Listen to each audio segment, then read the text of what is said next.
Pada masalah yang ke-18, as-sibaha, berenang atau menyelam.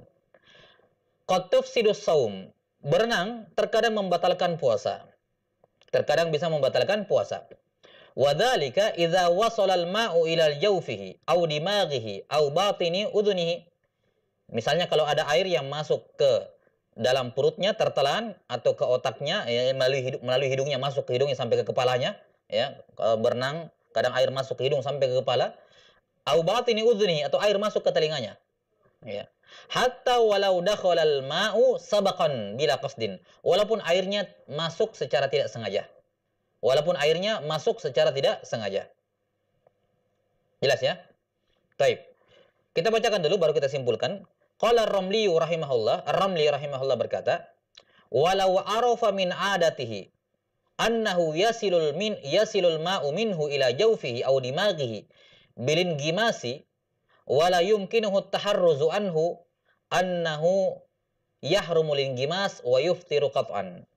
Kata Ramli rahimahullahu taala, seandainya dia tahu min adatihi, kebiasaan dia, bahwa kalau dia berenang, menyelam, maka akan ada air yang masuk ke perutnya atau ke kepalanya. Dan dia tidak bisa menahan, yakni tidak bisa mencegah. Pokoknya setiap kali dia menyelam, masuk air. Setiap kali menyelam, masuk air. Tidak mungkin dia taharus menjaga darinya. Maka diharamkan bagi dia untuk menyelam, berenang, dan yuftiru qat'an, dan tentu saja membatalkan puasa. Tentu saja membatalkan puasa. Pertama-tama yang butuh kita perhatikan, berbeda hukumnya antara mandi dengan berenang. Berbeda hukumnya mandi dengan berenang. Mandi kan normalnya orang tidak ada mandi masuk ke air ke telinganya, enggak. Ya, normalnya kan orang mandi berdiri kan. Tidak akan mungkin masuk air ke telinganya kemudian kecuali dia yang masukkan. Kalaupun masuk betul-betul tidak sengaja. Kalaupun masuk betul-betul faktor ketidaksengajaan. Nah, mandi tidak ada masalah. Mandi tidak dimakruhkan bagi orang yang berpuasa. Ya, hatta walaupun tidak sengaja masuk ke dalam air, ke dalam telinganya, ke dalam hidungnya ketika dia mandi, itu jarang terjadinya. Orang mandi itu kemasukan air di hidung atau telinganya itu atau ke mulutnya itu jarang. Wan nadirul la hukma lahu. Sesuatu yang jarang itu tidak ada hukumnya. Ya, ini tidak bisa dijadikan patokan hukum. Maka bedakan antara mandi dengan berenang. Yang dibahas di sini berenang karena ini yang rentan. Yang mandi ya tidak ada masalah. Kapan dia mandi normal, tidak kemasukan, kemudian tiba-tiba kemasukan air tidak sengaja, tidak batal puasanya. Tidak batal puasanya. Ini mandi. Nah, adapun berenang, baik berenang di atas permukaan maupun dia menyelam ke bawah, ini kata beliau bisa membatalkan puasa. Ya, terkadang bisa membatalkan puasanya. Bagaimana rinciannya? Rinciannya adalah tergantung orangnya. Pertama dilihat dulu. Makanya lihat ucapannya Ar-Ramli, lau arafa min adatihi, kebiasaan dia. Dilihat dulu kebiasaan orang ini. Ya, misalnya dia mengatakan, saya mau menyelam, berenang, boleh nggak? Saya sedang puasa, boleh nggak saya menyelam, saya berenang? Kita katakan, kita tanya dulu, kamu kalau selama ini berenang, menyelam, masuk air nggak ke telingamu, ke hidungmu, ke mulutmu, ke telan? Katanya selama ini nggak pernah. Ya, pernah dulu sekali, tapi itu pun karena sesuatu misalnya. Tapi asalnya saya mampu menahan air tidak masuk ke telinga, hidung dan mulut, tidak ada. Tidak pernah saya seperti itu. Pernah kejadian satu kali, tapi misalnya karena faktor lain, bukan karena memang saya seperti itu. Ya, jelas sampai sini. Nah, maka bagi orang yang seperti ini menyelam, berenang dan seterusnya, hukumnya dibolehkan. Hukumnya apa? Hukumnya dibolehkan. Kenapa? Dia yakin dan sudah punya pengalaman, kebiasaan, tidak pernah ada air masuk. Dia pandai menjaga agar air tidak ada yang masuk. Maka hukum berenang bagi dirinya boleh. Ya. Walaupun lebih afdol dia menghindari selama puasa, tapi hukumnya boleh. Nah, ketika dia berenang, tiba-tiba masuk air tidak sengaja, maka tidak batal puasanya. Tidak sengaja, maka tidak batal puasanya.